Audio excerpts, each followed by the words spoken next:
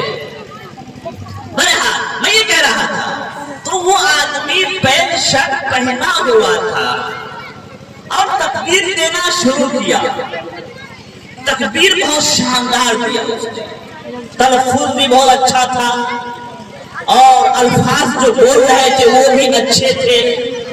مجھے تعجب ہی ہوا کہ بھائی یہ پینٹ شرٹ پہنا ہوا ہے، تکبیر بہت شاندار دے رہا ہے، تلفظ بہت اچھا ہے، ادائیگی بہت اچھی ہے۔ میں نے بعد میں پوچھا کہ ممبر صاحب مدرسے میں پڑھے ہیں کیا؟ قرآن شریف پڑھے ہیں نا دادا؟ کہا کہ ہاں مفتی صاحب کچھ دن پڑھے تھے مدرسے میں، اسی کا اثر ہے یہ ہے۔ دیکھیے تو اگر آدمی خود پڑھ کر مدرسے میں یا مکتب میں اسکول میں یا کالج میں کچھ پڑھ کر بن لیتا ہے تو بہت اچھی بات ہے، اور اگر بیچ میں 2-4 کلاس کے بعد بھی بھاگ ہو گیا تو جو 2-4 سال رہا ہے اس کا اثر بھی پڑتا ہے۔ تو میں یہ کہہ رہا تھا کہ ایک باپ کے 2 بیٹے، ایک پڑھتا تو اچھا بن جاتا ہے اور ایک نہیں پڑھتا ہے تو اس کا شمار کسی اور لائن میں ہو جاتا ہے۔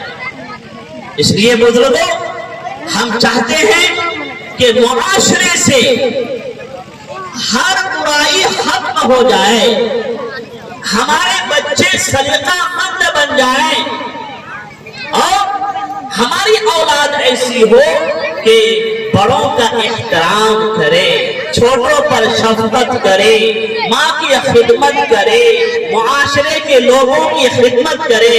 تو اپنے بچوں کو علم سے آراستہ کیجیے۔ اللہ تعالیٰ نے فرمایا لا تقتلوا اولادکم، کہ اپنی اولاد کو قتل مت کرو، قتل مت کرو۔ اور بزرگوں قتل کرنے کی 2 شکل ہے، بہت سنیے گا، قتل کرنے کی 2 شکل ہے۔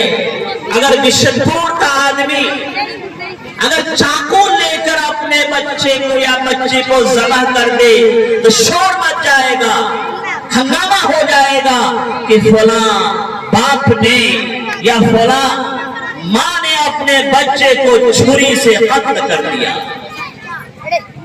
یہ قتل ہے، ظاہری قتل ہے، یہ بھی حرام ہے، یہ بھی حرام ہے۔ ظاہری قتل کر رہے ہیں چاقو سے، کسی ہتھیار سے اپنی اولاد کو، یہ بھی حرام ہے۔ اور ایک قتل ہے روحانی قتل، علمی قتل، اپنے بچے کو علم سے آراستہ نہیں کرنا، اپنے بچوں کو تربیت سے آراستہ نہیں کرنا، یہ بھی قتل ہے۔ بچوں کو قتل کرنا یہ بھی ہے۔ بچے کو جاہل چھوڑ رہے ہیں، بچے کو ان پڑھ چھوڑ رہے ہیں، اس بچے کو اللہ کا علم نہیں ہے، اللہ کے رسول کا علم نہیں ہے، صحیح سے قرآن پڑھ نہیں پاتا ہے، اس کی نماز اچھی نہیں ہے، نماز کے فرائض کا علم اس کو نہیں ہے، وضو کا علم اس کو نہیں ہے، وضو کے فرائض کا اس کو علم نہیں ہے۔ بزرگوں یہ بھی قتل کرنا ہے۔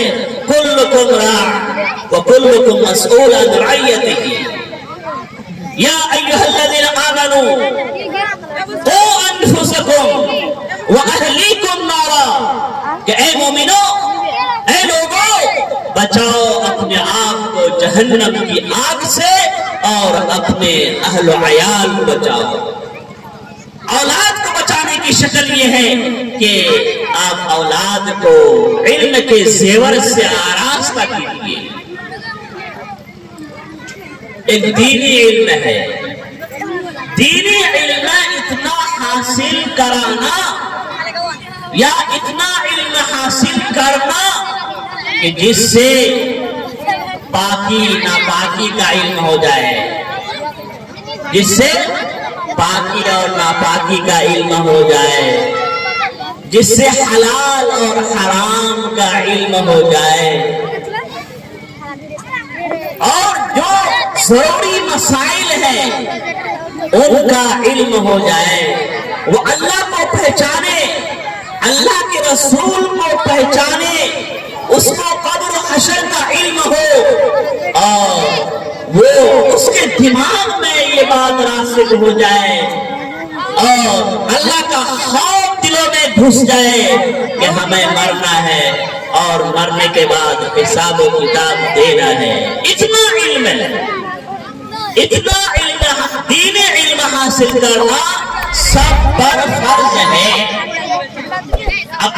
خود اپنا علم حاصل کیجیے اور بچوں اور بچیوں کو بھی اتنا علم دیجیے جس سے اس کو حلال و حرام کی تمیز ہو جائے، کون بڑا ہے کون چھوٹا ہے، کس کا احترام ضروری ہے، اتنا علم حاصل کرنا ضروری ہے۔ اس کو قرآن پڑھنا آ جائے، اس کو نماز پڑھنا آ جائے، کسی کا محتاج نہ بنے وہ، تو اتنا علم حاصل کرنا فرض ہے بزرگوں۔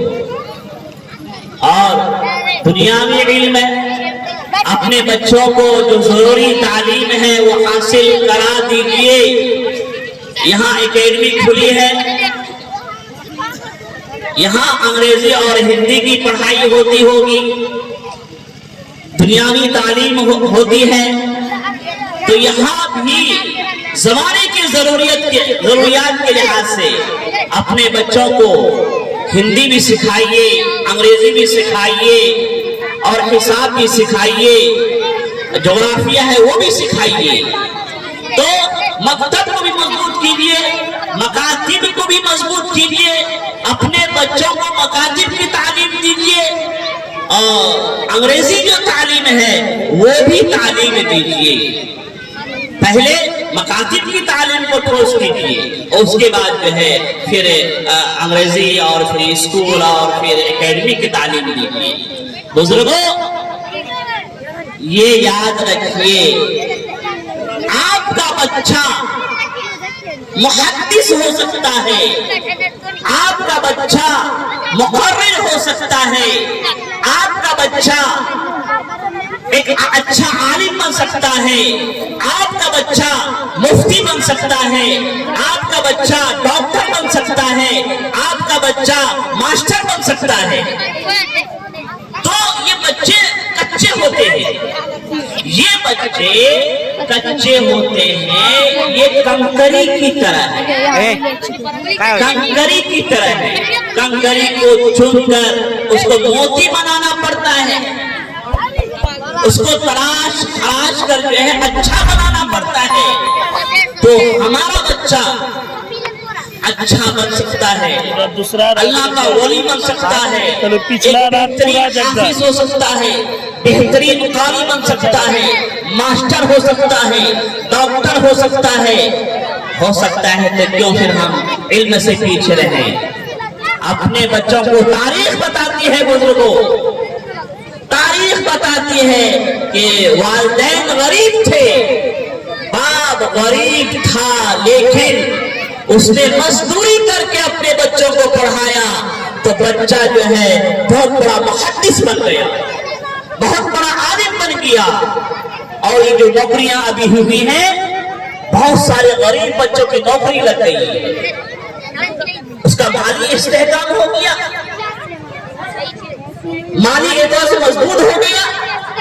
تو بزرگوں کہنا یہ ہے کہ آپ کا بچہ ایک معاشرے کا اچھا فرد بن سکتا ہے۔ کیوں ضائع کرتے ہیں بہانے بہانے سے؟ مکاتب میں چھٹی پڑ جاتی ہے، اکیڈمی اسکول میں جو ہے مکہ کا موسم آ رہا ہے، کسی فصل کا موسم آ گیا، یا فلاں کے یہاں شادی ہو گئی، فلاں مر گیا، تو ہمارے بچے مکتب سے غائب ہو جاتے ہیں، ہمارے بچے اسکول سے غائب ہو جاتے ہیں، اکیڈمی سے غائب ہو جاتے ہیں۔ بچے کو پڑھانے کے لیے پہلی شرط یہ ہے کہ والدین پکا عزم کریں کہ بچے کو پڑھائیں گے، پہلی شرط یہ ہے۔ اور دوسری شرط یہ ہے کہ والدین دعا بھی کریں ان کے لیے، دعا بھی کریں۔ اور تیسری شرط یہ ہے کہ بچے ادارے میں جہاں پڑھ رہا ہے، چاہے مکتب ہو چاہے اسکول ہو، اس کی پابندی بعض اسکول ایسے ہیں کہ چاہے کوئی مر جائے، چاہے کسی کی شادی ہو، چھٹی نہیں ملتی ہے اسکول کالج میں، اسی شرط پر داخلہ بھی ہوتا ہے، لیکن ہماری مائیں، ہماری بہنیں اور ہمارے گارجین اس پر کنٹرول نہیں کر پاتے ہیں۔ بچہ رو رہا ہے، خالہ کی شادی ہے تو فلاں کی شادی ہے، بچی رو رہی ہے، چلو بھائی، نہیں، بلکہ اگر آپ اتنے پڑھے لکھے نہیں ہیں، جس استاذ کو دیے ہیں اس استاذ سے پوچھئے کہ حضرت آپ کی رائے کیا ہے، ماسٹر ہے تو سر آپ کی رائے کیا ہے، ہمارا بچہ شادی میں جائے گا نہیں جائے گا؟ وہ ماسٹر جو کہے گا، وہ استاد جو کہے گا، آپ اس کی اطاعت کیجئے۔ بعض ہمارے اسلاف میں ایسے ہوئے ہیں کہ عربی اول میں جو گئے تو دورہ پڑھ کر آئے، 5 سال کے بعد آئے، 8 سال کے بعد آئے، تب علم حاصل ہوتا ہے۔ پابندی شرط ہے، پابندی شرط ہے۔ اور نمبر 4 سنیے، نمبر 4، اپنے اولاد پر روپے خرچ کیجئے بزرگوں۔ اپنے کلہیوں میں مزاج نہیں ہے، پیسہ آیا تو سود بھرنا زمین، پیسہ آیا تو یہاں زمین، پیسہ آیا تو وہاں مکان۔ آپ کی اولاد زمین سے بڑھ کر ہے، آپ کی اولاد مکان سے بڑھ کر ہے، آپ کی اولاد بڑی قیمتی چیز ہے۔ اور جو ہے سینکڑوں میں یہ رواج ہے کہ زمین بیچتا ہے، بچے کو پڑھاتا ہے، لیکن کلہیوں میں ایسا مزاج نہیں۔ زمین پڑی رہے گی، بنجر رہے گی تو رہی، زمین تو بنجر ہے ہی ہے، اولاد بھی بنجر بن جائے۔ تو اپنے بچوں پر اور بچیوں پر پیسہ خرچ کیجیے۔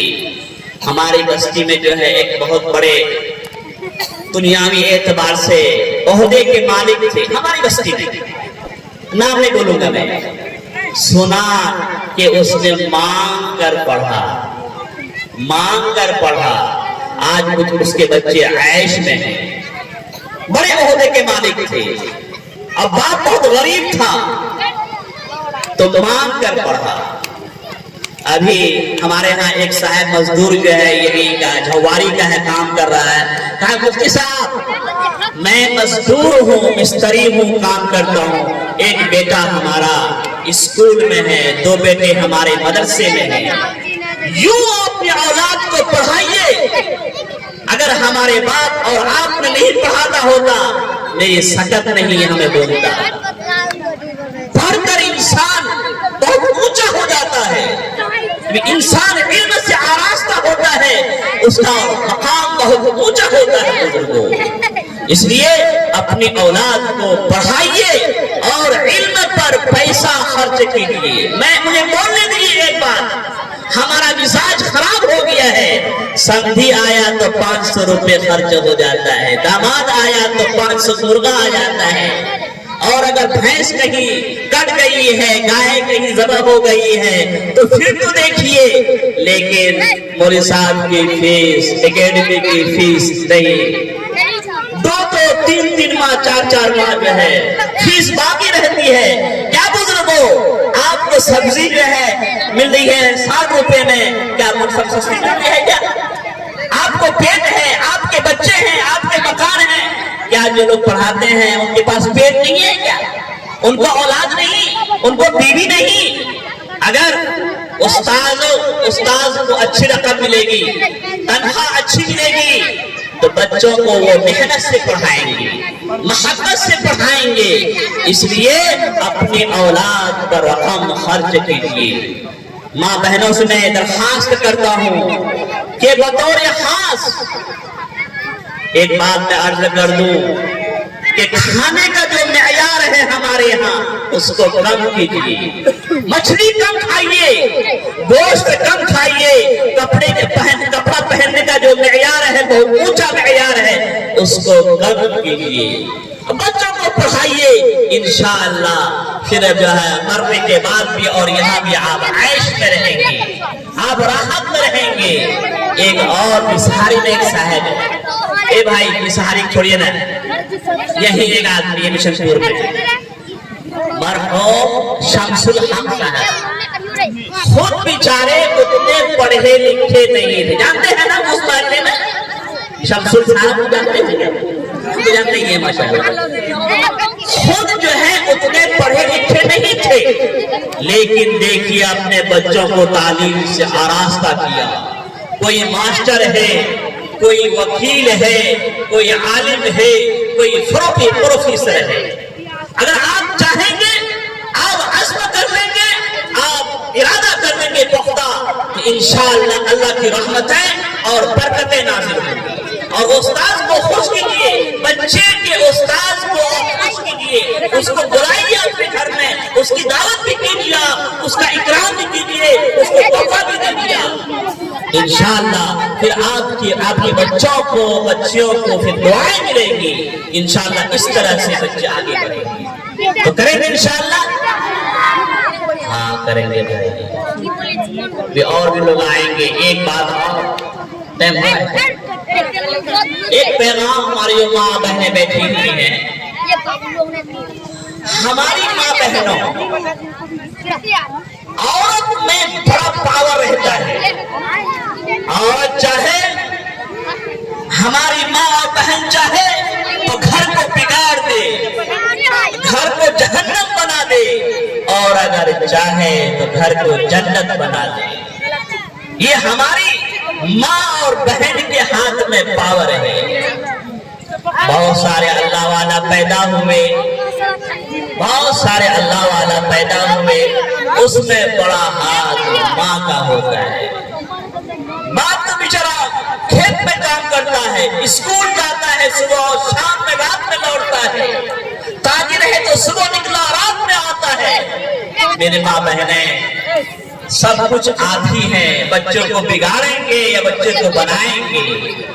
اگر آپ چاہ لیں گے تو بچے کو علم حاصل ہو سکتا ہے اور اس کی تربیت بھی ہو سکتی ہے۔ کام کیا ہے؟ آپ کو 4 کام کرنے ہیں، 4 کام کرنے ہیں۔ یہ خاص پیغام میری ماں اور بہنوں کے لیے ہے اور آپ کے لیے بھی ہے۔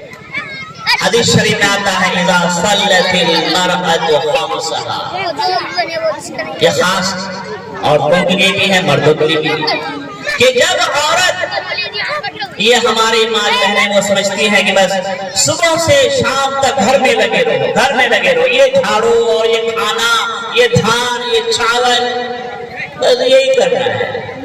حدیث شریف آتا ہے کہ پہلا کام یہ ہے کہ 5 وقت کے نماز کی پابندی کرے، 5 جو نمازیں ہیں فرض نمازیں ان کا اہتمام کرے، اور نمازوں کے ساتھ ساتھ ایک کام اور کرے ماں بہنیں، تلاوت کا اہتمام کرے، چاہے تو 1 پارہ یا آدھا پارہ یا ایک ہی پاؤ 4 صفحے کا ہوتا ہے، 4 پنے کا ہوتا ہے، 4 پنے کا ہوتا ہے۔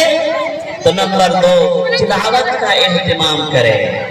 جب ماں نماز پڑھے گی تو بچہ دیکھے گا، بچہ پر اثر ہوگا۔ جب ماں تلاوت کرے گی تو بچہ پر اس کا اثر ہوگا۔ اور کچھ ذکر اذکار بھی کرے ماں، تسبیحات کا اہتمام کرے۔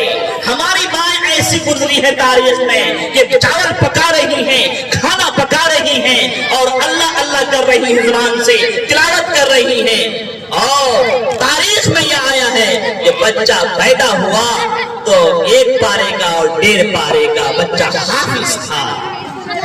کیوں؟ اس لیے کہ اس کی ماں تلاوت کا اہتمام کرتی تھی، اس لیے کہ اس کی ماں قرآن پڑھا کرتی تھی۔ تو نمبر 1 نماز کا اہتمام کرے، نمبر 2 تلاوت کا اہتمام کرے، نمبر 3 ذکر اذکار کا اہتمام کرے، نمبر 2 وصامت شہرہا اور روزے کا اہتمام کرے، وہ تو کرتے ہی ہیں، اور نمبر 3 وحافظت فرجہا، اور عورت پردے کی چیز ہے۔ دیکھیے پرچی آ چکی ہے، عورت پردے کی چیز ہے۔ میری ماں بہنیں، آپ سونے کی طرح ہیں، آپ چاندی کی طرح ہیں، آپ زیور کی طرح ہیں، آپ بہت قیمتی شے ہیں۔ جس طرح سونا اور بالکل چھپا ہوا، چھپی رہتی ہے چاندنی، چھپا ہوا رہتا ہے، گودریج میں ہوتا ہے، گھر کے اندر رہتا ہے۔ آپ بھی میرے ماں بہنیں، آپ بھی سونے سے کم نہیں، زیور سے کم نہیں، موتی سے کم نہیں، اس لیے پردہ میں رہا کیجیے۔ اگر آپ کا بال کھلا رہے گا، باریک کپڑا رہے گا، آپ کا بال کھلا رہے گا، آپ کا جسم کھلا رہے گا، تو وہ جسم جہنم کا مستحق ہے۔ اس کو یاد رکھنا چاہیے، جو عورت پردہ میں رہے گی وہ جنت کا مستحق ہے۔ اگر عورت کا بال کھلا ہوا ہے، جسم کھلا ہوا ہے، اس کو لکھ لیا جائے۔ اللہ کے نبی نے کہا کہ جہنم میں جائے گی وہ عورت، کل کیا منہ دکھائیں گے آپ اللہ تعالیٰ کو؟ اور آخر میں کہا کہ اطاعت زوجہا، یہ تفصیل کا موقع نہیں، ورنہ ہر موضوع تفصیل سے بولنے کا تھا۔ وَأَطَاعَتْ زَوْجَهَا، آج کا یہ عورت یہ چاہتی ہے کہ ہم شوہر سے بڑھ جائیں، مرد سے بڑھ جائیں۔ نہیں نہیں نہیں نہیں، بیوی کا کمال ہے کہ شوہر کی اطاعت کرے، چھوٹے کی کمال ہے کہ وہ بڑے کی اطاعت کرے، شاگرد کا کمال ہے کہ استاد کی بات مانے، مرید کا کمال ہے کہ پیر کی بات مانے۔ اسی میں کمال ہے، اسی میں اس کی معراج ہے کہ عورت شوہر کی بات مانے۔ اس لیے اور حدیث شریف میں آتا ہے، اگر کسی انسان کو انسان کے سجدے کا حکم ہوتا، شوہر کا اتنا مقام ہے تو عورت کو حکم ہوتا کہ تم شوہر کا سجدہ کرو، شوہر کو تم سجدہ کرو، لیکن کیونکہ جائز نہیں ہے انسان کا سجدہ، اتنا بڑا مقام ہے شوہر کا، یہ 4 کام کرے۔ نمبر 1، نماز کا اہتمام، ہماری ماں بہنیں نماز کے ساتھ ساتھ تلاوت کا اہتمام، ذکر و اذکار کا اہتمام۔ نمبر 2، روزے کا اہتمام۔